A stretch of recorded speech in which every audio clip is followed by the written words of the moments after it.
Hello friends, வணக்கம். நானும் விவசாயி தாங்க. ஆமாங்க, இப்போ விவசாயியாக மாறியிருக்கேன்.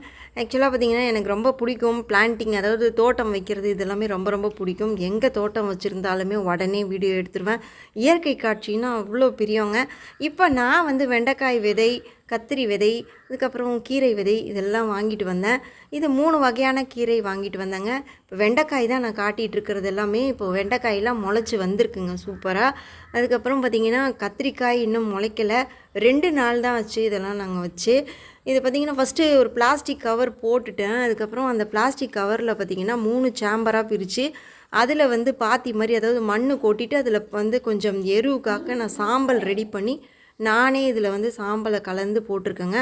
போட்டுட்டு இந்த விதைகளை அழகாக லைனாக வச்சுட்டோம். பார்த்திங்கன்னா ஒரு பாத்தி மாதிரி ரெடி பண்ணி லைனாக வச்சுட்டோம். வச்சதுக்கப்புறம் இந்த மாதிரி அழகாக வளர்ந்துருக்கு. இது 2 நாள் தான் ஆச்சு. இது நான் ஆச்சரியமாக இருக்குது. ஆனால் இன்றைக்கி முளைச்சி வந்துருச்சுங்க.